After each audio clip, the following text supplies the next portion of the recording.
Sige, diretso lang.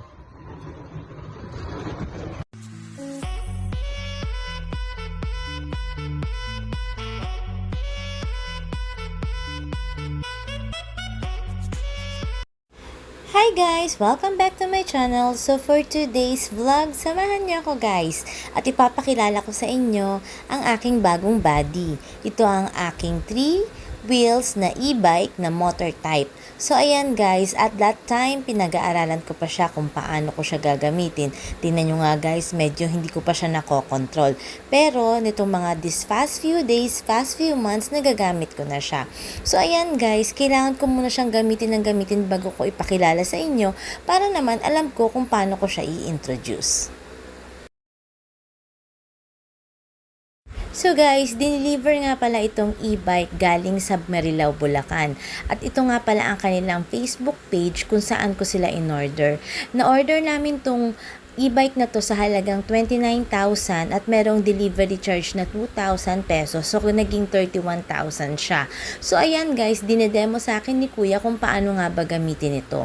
Syempre guys, kailangan natin malaman kung saan ang battery niya, na mamomonitor natin, kung saan ang headlight, saan ang kanyang signal light, at syempre, kung nasaan din yung start at saka kung saan siya pwedeng i-charge. So, ayan guys, tinuturo sa akin ni Kuya yung signal light na left and right, para nga naman pag gagamitin ko siya guys, talaga namang safe na safe ako. So ayan guys, madali lang naman talaga siyang aralin. Noong una, medyo kinakabahan pa ako kasi nga hindi naman ako sanay talaga sa mga motor. Although nagda-drive ako ng 4 wheels, pero sa 3 wheels or 2 wheels, hindi ko pa siya naranasan. Bike guys, oo, nagkakaranas na ako ng bike at marunong ako.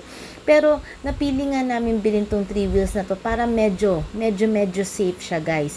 So ayan guys, gagamitin kasi namin to pang service lang dito around the corner para hindi na masyadong magasto sa gas. Although meron namang tricycle si Papa at saka meron din namang sasakyan yung kapatid ko.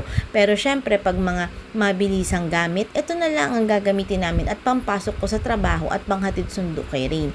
So ayan guys, dinedemo ni Kuya yung throttle, kung paano gamitin ang kanyang handbrake at syempre ang brake.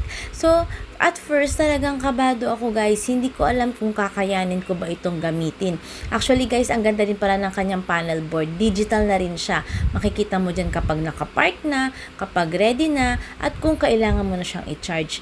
Ang turo nga pala sa akin ni Kuya, kailangan ang battery level niya na i-charge mo na siya. Yung nandoon pang, meron pa siyang konting battery. Wag naman yung agad-agad mo siyang i-charge kapag lowbat na. At nga pala guys, sa mga e-bike user, sabi din nila, wag daw kaagad i-charge kapag kagagamit mo pa lang. Ipahinga muna ng 30 minutes kapag i-charge at kapag tapos na siya i-charge, pwede mo na siya ulit gamitin after 30 minutes. So, ayan guys, masasabi ko talagang malaki ang natipid ko mula nung gumamit na ako ng e-bike dahil hindi na ako namamasahe kapag pumapasok ako sa trabaho. At pagdating naman sa charging, masasabi ko rin namang matipid siya at hindi magasto sa electricity. So, don't forget to subscribe and keep safe, guys!